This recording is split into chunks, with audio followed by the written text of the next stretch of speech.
Here are some of the most common obstacles to awakening or to deepening realization after awakening. These are in no particular order, but I think they all come into play for each of us at some point. And sometimes one of these obstructions or issues will be what completely derails the process for you for even years. So I think it's helpful to understand these fixations or these obstructions and be willing to look in your own experience and see where they might be functioning. This can save you a lot of time and unnecessary frustration. So a common obstruction is over-intellectualizing the process. This is often an early obstruction that prevents someone from even waking up in the first place. It's very easy to learn about spirituality, Buddhism, awakening, Advaita in a conceptual way, to learn the terms, the concepts, the doctrine, the dogma, read the books, but never really take it on board that the whole point of it is a fundamental transformation in identity. In a broader sense, you could even say this is what happens with organized religion, that at the core of all organized religions, there's certainly truth. There's someone or a group of people who have realized something beyond the accepted belief system of what it means to be a human being, to be separate, and so forth. And they've made that transition and written about it. And then that gets obscured, and on top of it, a system of doctrine and belief and procedures and rituals gets put in place. And then the masses often mistake that for what the original intent was. So just as this can happen on a large scale, like in an organized religion, it also happens internally. There's a part of us that finds a certain kind of security in knowledge, in understanding, and may not be fully willing to let go of that, to open enough of a gap for our identity to shift. So at some point, you really have to be willing to let go of thoughts, beliefs, understandings, conceptual grasping. And usually that comes with the first big plunge, which I often call awakening. It's also called Kensho, Satori, etc. So that's an important obstruction to see through if you find that you feel comfortable in knowledge and understanding and reading and taking in more and more and more knowledge, but you're not really feeling a significant transformation or a shift in who you take yourself to be or what you take yourself to be. Another common obstruction is distraction. Now, everybody understands distraction in this day and age. Our world is full of distraction. So there's always going to be some degree of distraction. But if you really feel into it and ask yourself, am I using distractions to avoid deepening realization, to avoid a direct investigation in an ongoing way of my immediate experience of presence, of thought, of consciousness, of the sense fields? And you find that you are, that the distraction is being used to avoid the fear or the unknown that comes with letting go further, diving deeper into presence, into your true nature, then it's important to acknowledge this and maybe make some adjustments. A third obstruction that is related to the distractions, but is a little more specific, is avoidance. We're purposely avoiding something. There's something we don't want to experience, something we don't want to feel, an emotion, often a repressed emotion, sadness, grief. And by not looking clearly at that specific avoidance pattern, we just move our energy in a lot of different directions. But all of those directions are pointing directly away from where we actually have to look if we want to wake up further. So it's important to be honest with yourself in the emotional landscape and be willing to see if there's an emotion that's being avoided or a fear, a belief that we don't want to look at. because that avoidance really does move your attention in the opposite direction of where the money is. Realization is cultivated in what's happening right now.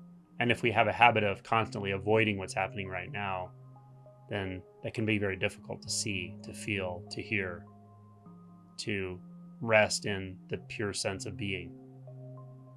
Another obstruction I see coming into play on occasion is a sort of sense of competitiveness that is not recognized, where someone watches a lot of other people talk about awakening, or watching awakening videos, or reading what others have described as far as their personal experience, and they have a strong reaction to it. It's like a competitive thing, like a FOMO, fear of missing out.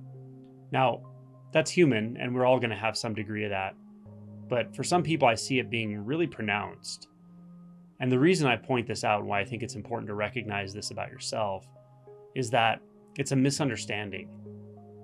It's why I often say things like, don't compare your own experience to what anyone else has said. Don't discount your own immediate experience for a description someone else gave. It's not their fault. They're not competing with you, but you might be competing with them. You think they have something you need. You think they have something you want. You think they have something that is going to make you happy if you were to just have it, understand it, or get it. Now, what's cool about this stuff is usually there's just a very simple human motivation underneath this. It's not the fault of realization or the Dharma that we have competitive tendencies with other humans. But we do get set up this way sometimes, where we feel like we're in competition with those around us, even people who are really close to us. And when we don't recognize that, when we don't see that, we apply that mentality or that tendency to everything, including spirituality, including awakening. Well, when it comes to awakening, this is definitely a mistake. No matter how clearly someone describes the process, no matter how clearly someone describes their own experience, their own realization, you'll never have it in the way they do. You'll never be able to arrive at it directly through their description. You only arrive at it through your own direct experience of the immediate. That's it. Nothing more than that. So good descriptions are fine in that they teach you how to tune into your own immediate experience. So it's important to recognize if you have this sort of competitive nature and endlessly think that people have something you don't have. Also, I should say this is a hard one for people to see. I've noticed it in people, and they ask me for advice, and sometimes I'll point it out, and I get the sense they don't always want to see this about themselves. It's like something you just don't want to feel or recognize or acknowledge because it's kind of hidden. So it's something to look into if you feel this way a lot, like all these people out here have this awakening thing and I don't have it. It's something just to investigate and get closer to it and see, oh, there's some jealousy operating, or there's some belief that others have something I need, or I need the approval of others, or there's something else I need from others. And this is of course rooted in our relationship models and maps from childhood and so forth. So that could be something to investigate. Another reasonably uncommon, but can be very problematic obstruction is you get to a certain stage of realization and you've had some significant shifts and some insight, and you really can convince yourself you're done. You're enlightened. There's nothing more to see.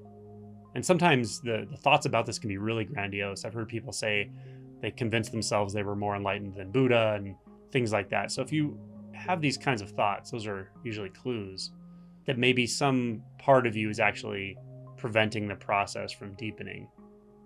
And when that's happening, it's usually a form of fear, a feeling of not wanting to let go deeper, not wanting to let go of aspects of self, not wanting to let go of what you consider to be safety based on how you perceive yourself and how you perceive the world.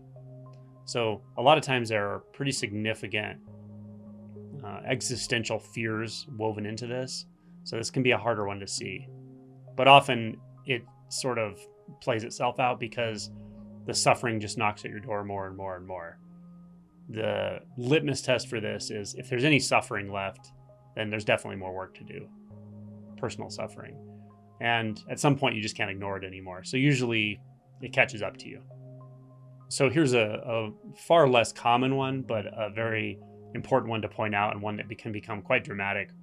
And that is, you just get weird with this stuff, right? So it's kind of like the last obstruction I mentioned, where you feel like you're done or you feel like you're enlightened, but you take that a lot farther, where you start playing out your unmet emotional needs or repressed desires in really unhealthy ways. You become a weird teacher and like a guru, a sex guru, and this kind of weird stuff, right? You start manipulating people, or you start becoming like the mean, angry teacher who convinces your students you're being verbally and emotionally abusive to them for their own good, right? Now, this sounds intense and like maybe over the top, but very prominent teachers have done this in the very recent past, and probably, I'm sure some continue to do it. So always be on alert for that. Um, if you think you have violent tendencies or tendencies to control others, and you may not want to see this about yourself, so perhaps someone's told you this, or your students, or someone has warned you like you have these streaks in you. Be wary of that. Pay attention. Continue to do some more work. Probably the most important thing is get a good teacher. Get someone who's not going to let you pull the wool over their eyes, who's going to hold you accountable and tell you when you're full of crap. So this is a harder one because, again, this kind of person is not going to want to listen to this message, and they're going to completely discount it, but they're out there. Probably more of a warning to anyone who bumps into a teacher like this. So that's obviously a bunch of red flags there, but it's something to keep in mind that it does happen. And the last one I'll mention is a sort of overarching pointer. It becomes more important later in realization, and that is, we tend to overcomplicate things. We don't realize, as realization gets deeper, as things clarify, it actually gets simpler. Things get very, very simple, very immediate, intimate, nothing you need to think about, and just very direct, just sounds, just sensations. When these really start to come alive, then just spend time in this direct experience, investigating clearly where experience seemingly ends and where the perceiver of experience seemingly begins. These kinds of very simple investigations are all you need. You don't need a bunch of information and knowledge and tons of different types of practices. It just becomes exquisitely simple. So overlooking simplicity is an obstruction that, again, becomes more important to recognize in deeper stage realization.